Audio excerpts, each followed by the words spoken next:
आप सुन रहे हैं जगत गुरु तत्वदर्शी संत रामपाल जी महाराज द्वारा लिखित पुस्तक गीता तेरा ज्ञान अमृत का पेज नंबर 34। सरलार्थ समाप्त। गीता अध्याय 8 श्लोक 22। इसके मूल पाठ में यानी संस्कृत में लिखा है सह परः पुरुषः। पर का अर्थ गीता अध्याय 8 श्लोक 20 में परे किया है यानी अन्य। यहाँ गीता अध्याय 8 श्लोक 22 में भी अन्य लिया जाता तो स्पष्ट हो जाता है कि गीता ज्ञान दाता से अन्य कोई समर्थ प्रभु है, जिसकी शरण में जाने के लिए गीता अध्याय 18 श्लोक 62 में गीता ज्ञान दाता ने कहा है।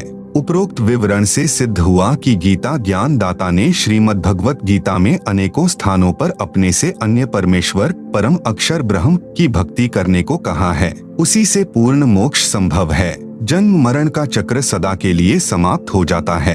प्रमाण गीता अध्याय 7 श्लोक 19-29, गीता अध्याय 18 श्लोक 46, 61, 62, 66, गीता अध्याय 3 श्लोक 9, गीता अध्याय 8 श्लोक 3, 8, 9, 10, 20 से 22, गीता अध्याय 4 श्लोक 31 से 32, गीता अध्याय 15 श्लोक 1, 4, 17, गीता अध्याय 2 श्लोक 17, 59, गीता अध्याय 3 श्लोक 14, 15, 19 और गीता अध्याय 5 श्लोक 14, 15, 16, 19, 20, 24, 25, 26 में भी यह प्रमाण है। प्रश्न नंबर 26। हमने सर्व संतों तथा हमारे हिंदू धर्म के धर्म गुरुओं से तो यही सुना है कि गीता का ज्ञान श्री कृष्ण जी ने अर्जुन को सुनाया। हमें तो यही बताया गया है कि श्री कृष्ण जी पूर्ण परमात्मा हैं। श्री विष्णु जी ही स्वयं अवतार धारण करके देवकी जी के गर्भ से जन्मे थे। इनके अतिरिक्त कोई परमात्मा नहीं है। आप जी के सत्संग सुने हैं, उनमें आपने बहुत अटपटी सी बात कही है कि गीता ज्ञान दाता से अन्य है पूर्ण परमात्मा। उसका प्रमाण शास्त्र में दिखाओ, बताओ तो विश्वास हो सकता है। उत्तर, आप जी को उपरोक्त प्रश्नों के उत्तर में यही प्रमाण दिखाए हैं। आपको अभी भी शंका है, उसका कारण है कि पहली बात तो यह कि हिंदू धर्म गुरुओं को अपने ही शास्त्रों का ज्ञान नहीं। यदि ज्ञान होता तो उपरोक्त शास्त्र विरुद्ध व्याख्या आप जी को नहीं सुनाते। दूसरी बात यह है कि धार्मिक गुरु एक अध्यापक के समान होता है। जिस अध्यापक को अपने पाठ्यक्रम यानी सिलेबस का ही ज्ञान नहीं है तो वह शिक्षक अज्ञानी माना जाता है तथा विद्यार्थियों के जीवन के साथ खिलवाड़ कर रहा है, क्योंकि सिलेबस के विपरीत ज्ञान विद्यार्थियों को रटा रहा है। ऐसे शिक्षक से बचना चाहिए। उसको त्याग देने में ही विद्यार्थियों का हित है। आपको श्रीमद् भगवत गीता में से ढेर सारे प्रमाण बताते हैं कि पूर्ण परमात्मा गीता ज्ञान दाता से अन्य है, वही उपासना योग्य है। उसी की भक्ति से पूर्ण मोक्ष प्राप्त होता है। यहाँ गीता के कुछ श्लोक लिखता हूँ, आप इनको गीता शास्त्र में स्वयं देख सकते हैं, जो इस पुस्तक में पृष्ठ 204 से 357 तक श्लोकों की फोटोकॉपी लगाई है। यथार्थ रूप में गीता के अनुवाद को जानने के लिए मेरे द्वारा किया गया श्रीमद् भगवत गीता का संपूर्ण श्लोकों का अनुवाद प्राप्त करें। आप सुन रहे हैं जगत गुरु तत्वदर्शी संत रामपाल जी महाराज द्वारा लिखित पुस्तक गीता तेरा ज्ञान अमृत का पेज नंबर 35। पुस्तक का नाम है गहरी नजर गीता में। इसको हमारी वेबसाइट से डाउनलोड कर सकते हैं। वेबसाइट का नाम है www.jagatgururampalji.org। गीता अध्याय 18 श्लोक 46, 61, 62, 66, अध्याय 7 श्लोक 19, 29, अध्याय 8 श्लोक 3, 8, 9, 10, 20, 21, 22, अध्याय 4 श्लोक 31 से 32, अध्याय 15 श्लोक 1, 4, 16, 17, अध्याय 2 श्लोक 17, 59, अध्याय 3 श्लोक 14, 15, 19, अध्याय 5 श्लोक 14, 15, 16, 19, 20, 24, 25, 26, अध्याय 6 श्लोक 7, अध्याय 11 श्लोक 55, अध्याय 12 श्लोक 1 से 5। उपरोक्त गीता श्लोकों में प्रमाण है कि गीता ज्ञान दाता से अन्य कोई पूर्ण परमात्मा है। उसके विषय में तथा उसकी प्राप्ति के लिए भक्ति की साधना से गीता ज्ञान दाता भी अनभिज्ञ यानी अपरिचित है। प्रमाण गीता अध्याय 4 श्लोक 32 तथा 34 में है। गीता ज्ञान दाता ने कहा है कि अध्याय 4 श्लोक 32 यज्ञों अर्थात धार्मिक अनुष्ठानों का विस्तृत ज्ञान ब्रह्मण मुखे यानी सच्चिदानंद घन ब्रह्म के मुख कमल से उच्चरित वाणी में है, जो परमात्मा स्वयं पृथ्वी पर प्रकट होकर अपने मुख से बोलता है, उसे तत्व ज्ञान कहते हैं। उसी को सूक्ष्म वेद भी कहते हैं। उस ज्ञान को बाद में तत्वदर्शी संत ही जानते हैं। उस ज्ञान में पूर्ण परमात्मा की प्राप्ति तथा स्थिति का संपूर्ण ज्ञान होता है। नोट: गीता अनुवादकों ने गीता अध्याय 4 श्लोक 32 के अनुवाद में कुछ त्रुटि की है, जैसे ब्रह्मणः शब्द का अर्थ वेद किया है, जो अनुचित है। ब्रह्मणः शब्द का यथार्थ अर्थ गीता अध्याय 17 श्लोक 23 में किया है। ब्रह्मणः यानी सच्चिदानंद घन ब्रह्म अर्थात पूर्ण परमात्मा। पाठकों से विशेष निवेदन: आप जी गीता प्रेस गोरखपुर से प्रकाशित गीता में प्रमाण मिलाएं, विशेषकर पदच्छेद अन्वय साधारण भाषा टीका सहित अनुवादक श्री जयदयाल गोयंदका तथा श्री रामसुख दास जी द्वारा अनुवादित गीता में देखें। पुस्तक गीता तेरा ज्ञान अमृत में जितने श्लोक प्रमाण में लिए हैं, उन सब की फोटोकॉपी इसी पुस्तक के पृष्ठ 204 से 357 तक लगाई हैं, जो हिंदू संत विद्वान श्री जयदयाल गोयंदका द्वारा अनुवादित हैं तथा गीता प्रेस गोरखपुर से प्रकाशित हैं। गीता अध्याय 4 श्लोक 34 में गीता ज्ञान दाता ने कहा है कि जिस ज्ञान को परमात्मा स्वयं अपने मुख कमल से बोलता है, वह तत्व ज्ञान है। उसमें विस्तृत जानकारी यज्ञों अर्थात धार्मिक अनुष्ठानों की कही है। उस ज्ञान को तू तत्वदर्शी संतों के पास जाकर समझ। उनको दंडवत प्रणाम करने से तथा विनम्रता पूर्वक प्रश्न करने से वे तत्व ज्ञान को जानने वाले महात्मा आपको तत्व ज्ञान बताएंगे। इससे सिद्ध हुआ कि गीता ज्ञान दाता को तत्व ज्ञान की जानकारी नहीं है। तत्व ज्ञान श्रीमद्भगवत गीता में नहीं है। यदि तत्व ज्ञान गीता ज्ञान दाता को होता तो एक अध्याय और बोल देते। आप सुन रहे हैं जगत गुरु तत्वदर्शी संत रामपाल जी महाराज द्वारा लिखित पुस्तक गीता तेरा ज्ञान अमृत का पेज नंबर 36। ऊपर लिखे श्रीमद्भगवत गीता जी के श्लोकों में स्पष्ट है कि गीता ज्ञान दाता से अन्य कोई समर्थ अविनाशी पूर्ण मोक्षदाता वास्तव में परमात्मा सबका धारण पोषण करने वाला है, जिसकी शरण में जाने से सनातन परम धाम यानी शाश्वतम स्थानम प्राप्त होता है तथा परम शांति प्राप्त होती है। उस परम पद में जाने के पश्चात साधक कभी लौटकर संसार में नहीं आते, अर्थात जन्म मृत्यु सदा के लिए समाप्त हो जाती है।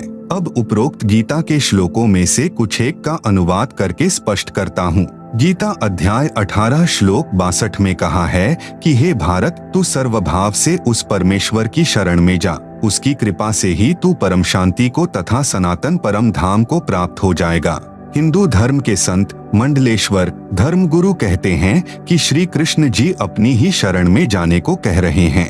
उन धर्म गुरुओं का यह कहना बिल्कुल अनुचित है, क्योंकि गीता अध्याय 2 श्लोक 7 में कहा है कि हे श्री कृष्ण, मैं यानी अर्जुन आपकी शरण में हूँ, आपका शिष्य हूँ। जो हमारे हित में हो वही राय मुझे दीजिए। गीता अध्याय 4 श्लोक 3 में कहा है कि हे अर्जुन, तू मेरा भक्त है। इस गीता के उल्लेख से स्पष्ट हुआ कि अर्जुन तो पहले से ही श्री कृष्ण जी की शरण में था। इसलिए गीता अध्याय 18 श्लोक 62 का भावार्थ है कि गीता ज्ञान देने वाला अपने से अन्य परमेश्वर की शरण में जाने को कह रहा है। यह भी सिद्ध हुआ कि गीता ज्ञान दाता से कोई अन्य परमेश्वर है। अन्य प्रमाण गीता अध्याय 8 श्लोक 1 के प्रश्न का उत्तर गीता ज्ञान दाता ने श्लोक नंबर 3 में दिया है कि वह परम अक्षर ब्रह्म है। फिर अध्याय 8 के ही श्लोक 5 तथा श्लोक 7 में तो अपनी भक्ति करने को कहा है। फिर श्लोक 8, 9, 10 में परम अक्षर ब्रह्म की भक्ति करने की राय दी है। गीता अध्याय 4 श्लोक 5 में, अध्याय 2 श्लोक 12 में, अध्याय 10 श्लोक 2 में गीता ज्ञान दाता ने अपनी स्थिति स्पष्ट की है कि यदि मेरी भक्ति करेगा तो जन्म मृत्यु तेरे भी सदा बने रहेंगे और मेरे भी। गीता अध्याय 15 श्लोक 1 में तत्वदर्शी संत की पहचान बताई है कि जो व्यक्ति संसार रूपी वृक्ष के सर्व भाग मूल सहित तत्व से जानता है, स वेदवित यानी वह वेद के तात्पर्य को जानने वाला है, अर्थात वह तत्वदर्शी संत है।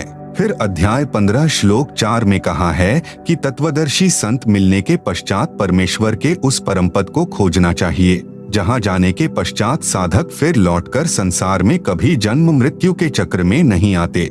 गीता अध्याय 18 श्लोक 62 में उसका वर्णन किया है कि अर्जुन, तू सर्वभाव से उस परमेश्वर की शरण में जा, उस परमेश्वर की कृपा से ही तू परम शांति तथा सनातन परम धाम को प्राप्त हो जाएगा। यह परम शांति है क्योंकि साधक को पुनः जन्म नहीं लेना पड़ता। सदा के लिए अमर लोक यानी सनातन परम धाम में निवास करेंगे। आप सुन रहे हैं जगत गुरु तत्वदर्शी संत रामपाल जी महाराज द्वारा लिखित पुस्तक गीता तेरा ज्ञान अमृत का पेज नंबर 37। वहाँ नैष्कर्मय मोक्ष प्राप्त होता है, जिसका भावार्थ है कि सत्यलोक यानी सनातन परम धाम में बिना कार्य यानी कर्म किए ही सब सुविधाएं तथा पदार्थ प्राप्त होते हैं और अपने पुण्य कभी समाप्त नहीं होते। वैसे तो श्री ब्रह्मा, विष्णु, शिव, गणेश, दुर्गा, ब्रह्म तथा परब्रह्म की भक्ति से भी नैष्कर्मय मोक्ष प्राप्त होता है। वह कुछ समय तक ही रहता है, जो प्रत्येक देवता के लोक में बने स्वर्ग यानी होटल में प्राप्त होता है, परंतु वहाँ प्राणी को अपने पुण्यों का प्रतिफल ही प्राप्त होता है। पुण्यों के समाप्त होने के पश्चात पुनर्जन्म तथा मृत्यु का चक्र पुनः प्रारंभ हो जाएगा। नैष्कर्मय मुक्ति का वर्णन गीता अध्याय 3 श्लोक 4 तथा अध्याय 18 श्लोक 49 में है।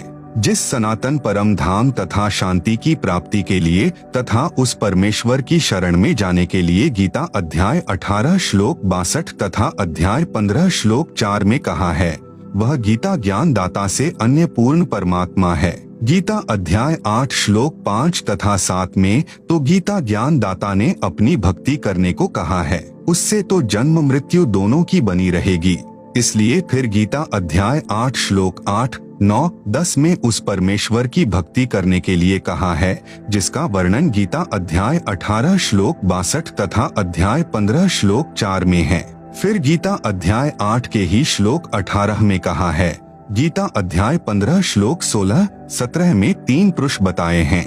नंबर 1 क्षर पुरुष, यह स्वयं गीता ज्ञान दाता है, इसे क्षर ब्रह्म भी कहते हैं। यह केवल 21 ब्रह्मांडों का प्रभु है। नंबर 2 अक्षर पुरुष, इसे परब्रह्म भी कहते हैं। यह केवल 7 शंख ब्रह्मांडों का प्रभु है। नंबर 3 परम अक्षर पुरुष है, जिसे परम अक्षर ब्रह्म परमेश्वर सत्य पुरुष अविनाशी परमात्मा भी कहते हैं, जो असंख्य ब्रह्मांडों का स्वामी है। यहाँ पर अर्थात श्रीमद् भगवत गीता के अध्याय 8 श्लोक 8, 9, 10, 20 तथा 22 में परम अक्षर पुरुष के विषय में वर्णन है। अध्याय 8 श्लोक 18 में अक्षर पुरुष के विषय में वर्णन है। जिस समय अक्षर पुरुष का एक दिन समाप्त होता है, जो 1000 युगों का होता है। ध्यान रहे, गीता अध्याय 8 श्लोक 17 में मूल पाठ में केवल सहस्र युग लिखा है, न कि सहस्र चतुर्युग। इसलिए अक्षर पुरुष के एक दिन के समाप्त होने पर सर्व प्राणी क्षर पुरुष तथा अक्षर पुरुष के कुछ क्षेत्र के नष्ट हो जाते हैं। क्षर पुरुष व इसके सर्व यानी 21 ब्रह्मांड के सब प्राणी नष्ट हो जाते हैं। जब दिन प्रारंभ होता है तो पुनः सब जीव अपने कर्मानुसार उत्पन्न होते हैं तथा मरते हैं।